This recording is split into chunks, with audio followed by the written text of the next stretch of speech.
Olá pessoal, meu nome é Gilson e eu sou professor do curso de vocês de Programação para Dispositivos Móveis e essa é a nossa sexta aula do curso, onde a gente vai falar um pouco sobre banco de dados, certo? A gente vai falar sobre um banco de dados específico, nós vamos falar também sobre Shared Preference e sobre algumas outras APIs importantes que você pode usar na sua aplicação. Então, falando um pouco do roteiro da aula, nessa aula a gente vai falar sobre o banco de dados SQLite, certo? Sobre o Shared Preference, que você pode armazenar algumas informações na sua aplicação. Nós vamos falar sobre algumas APIs, a API de mapa do Google e vamos falar também um pouco do GPS. Então, começando falando um pouco sobre banco de dados. Existe um banco de dados nativo, certo, no Android chamado SQLite. Ele faz parte desse pacote Android Database SQLite. E ele nada mais é que um mini SGBD. O que é um SGBD? SGBD significa Sistema de Gerenciamento de Banco de Dados. Então o SQLite é um mini SGBD, é um mini sistema de gerenciamento de banco de dados. Outros sistemas, como exemplo, são o MySQL, o Oracle, o Postgre, e esses são exemplos de SGBD. Então o SQLite também é considerado um mini SGBD e a linguagem dele é o SQL, certo? O SQL padrão. Então você pode usar o SQLite e fazer consultas nas tabelas através da linguagem SQL, certo? Ele é gratuito e aqui no slide vocês podem ver aqui a versão do SQLite que está associado a determinadas APIs do Android. Então, na API 24, a versão do SQLite é a 3.9, na API 21 é a 3.8, na API 11 é a 3.7. Então, uma versão do SQLite está associado a uma determinada API do Android. Então, como a gente faz para utilizar o SQLite, certo? Existem três formas de utilizar o SQLite. Você pode usar dentro da sua aplicação, certo? Usando a API do Android, certo? Você pode ter instalado na sua máquina um cliente, certo? Um cliente SQLite que, se eu não me engano, é o Expert Personal, o nome do cliente. Você instala na sua máquina, certo? E você pode criar tabela, fazer consulta. Ele provê uma interface visual, assim, uma interface gráfica que você pode ajuda você a fazer consultas e manipular o seu banco de dados. Então aqui você pode ver um print do Expert Personal, certo? Que você pode criar tabelas de uma forma mais fácil.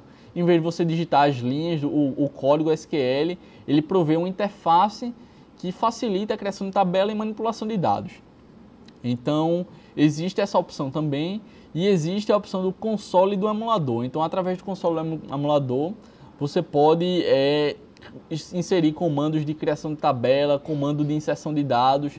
Então tem essas três opções aí. Tem você usando a API nativa do Android, você pode usar o cliente do SQLite ou você pode usar o console do emulador para fazer a manipulação do seu banco de dados. Aí vai de você achar a melhor opção para você. Então, ainda falando um pouco do banco de dados, geralmente esse SQLite geralmente é usado para você armazenar algumas informações da sua aplicação no banco de dados. Mas no geral, quando você precisa de um banco de dados mais robusto para armazenar as informações da sua aplicação e dos seus clientes. Então você vai ter um banco de dados no servidor, certo? Você vai ter um web service, certo? Que vai se comunicar com esse banco de dados para recuperar as informações, inserir informações no banco. E você vai fazer a requisição desse web service na sua aplicação. Então imagine que você tem a sua aplicação, você vai ter um servidor, certo? Que você vai consultar, certo? As informações nesse servidor e esse servidor é que vai se conectar no banco. Mas no caso aqui você pode usar o SQLite para armazenar algumas informações, certo? Que não sejam críticas no banco de dados local, certo? Do dispositivo. Agora a gente vai falar um pouco sobre Shared Preference, que é bastante utilizado. Então, o Shared Preference são as preferências compartilhadas que você pode armazenar da sua aplicação. Então, você pode armazenar um login de um usuário, certo? Você pode armazenar um token, não armazena a senha, mas armazenar um token. você pode armazenar algumas informações da sua aplicação no Shared Preferences. Então, você imagina que você está usando sua aplicação e o usuário fecha a aplicação e quando ele abrir novamente, aquela informação que você salvou no Shared Preferences vai estar lá, foi persistida, ou seja, você salvou e quando o usuário fechou a aplicação e abriu de novo, ela estava salva. Então, você pode salvar uma informação que seja um booleano, pode salvar uma mensagem, um string, que pode ser um login, um float, um int, um long, certo? Então, você pode salvar um conjunto de informações através desse método put, certo? E o nome do atributo do tipo primitivo, boolean, float, string. Então, você pode salvar qualquer informação desse tipo aqui na sua aplicação. Então, aqui a gente está vendo um exemplozinho, certo? De como recuperar o Shared Preference, como salvar a informação, certo? E como depois acessar essa informação para ver o que foi salvo, certo? Então, o Shared Preference pode ser usado para salvar as informações do aceito dos termos de uso da sua aplicação. Então, imagine que sua aplicação tem um aceito, certo? Você já deve ter visto em muitas aplicações, tanto desktop como mobile, um checkboxzinho com o texto eu li e aceito os termos de uso. Então, essa informação do eu li e aceito os termos de uso pode ser salvo no Shared Preference. Então, imagine que o usuário abriu sua aplicação, clicou no checkbox e disse que aceitava os termos de uso. Então, quando a aplicação for restartada, quando ela for reiniciada, você pode acessar o Shared Preference para ver se aquela informação foi preenchida. Então, se ela foi preenchida, você deixa ele usar a sua aplicação. Caso contrário, você vai abrir novamente essa mensagem para ele aceitar os termos de uso. Então, esse é um exemplo de um tipo de informação que você pode salvar no Shared Preference. Não é informação sigilosa, então é tranquilo de você salvar essa informação no Shared Preference. Então, como é que você faz para acessar essa informação? Primeiro, você usa essa função getSharedPreference, coloca o nome da sua aplicação e depois insere uma informação dentro do Shared Preference. Uma vez que você capturou a referência, você insere a informação que você deseja e não esquece, pessoal, de dar o commit. Então, recupera o Shared Preference, insere a informação e dá o commit para a informação ser persistida. Então, dessa forma, a sua informação foi salva. Para recuperar essa informação, você coloca o getSharedPreference novamente para recuperar a referência do Shared Preference e coloca quando você vai inserir a informação, você coloca put e o tipo primitivo. E para recuperar a informação, você, em vez de colocar o put, você coloca o get e o nome do tipo do parâmetro que você salvou. Então, no nosso exemplozinho aqui, eu coloquei um parâmetro chamado status e depois eu recuperei o mesmo parâmetro chamado status, certo? E aqui está um exemplozinho de uma imagem de como ficaria esse aceito do termo de uso na sua aplicação.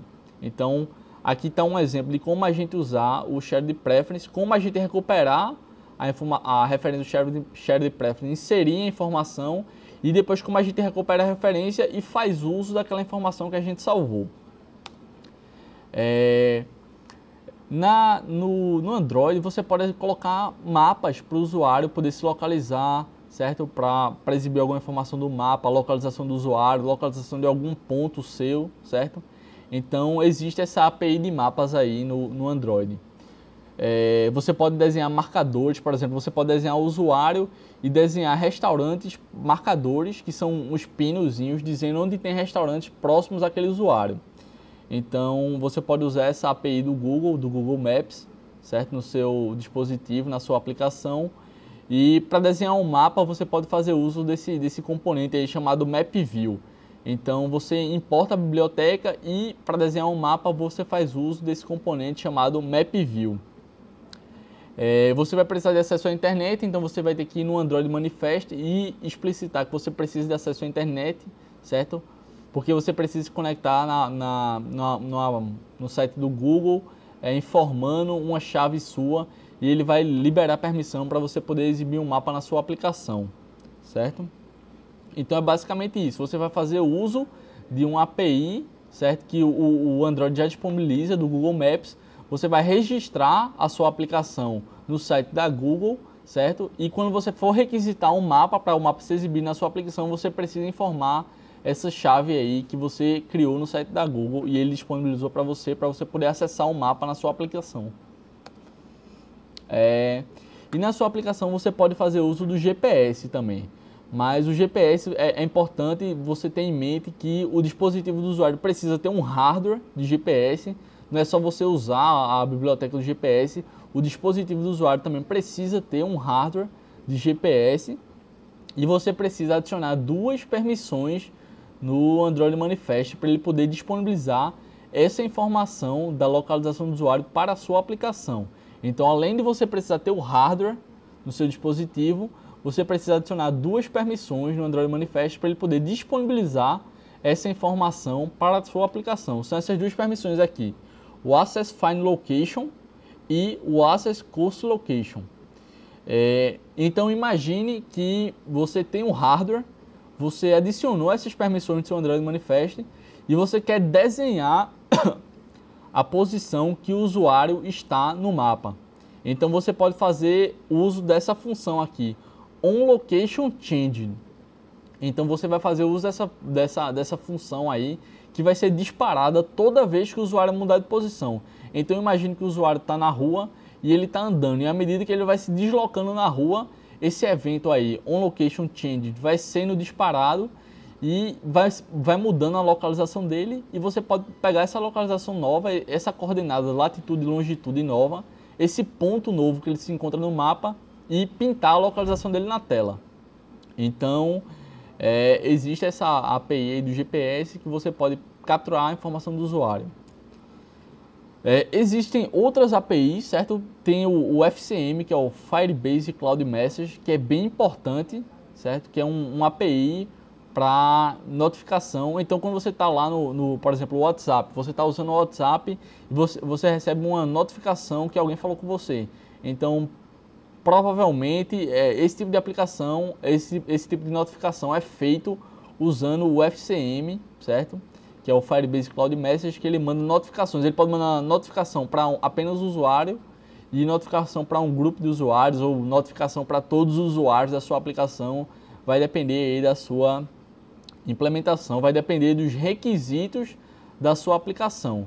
Então, é bastante importante, bastante usado. Existem muitos tutoriais na internet falando sobre o Firebase Cloud Message, que é para você fazer notificações, fazer um push notification do seu usuário, pode ser com promoção, dependendo da sua aplicação, pode ser com mensagem, enfim.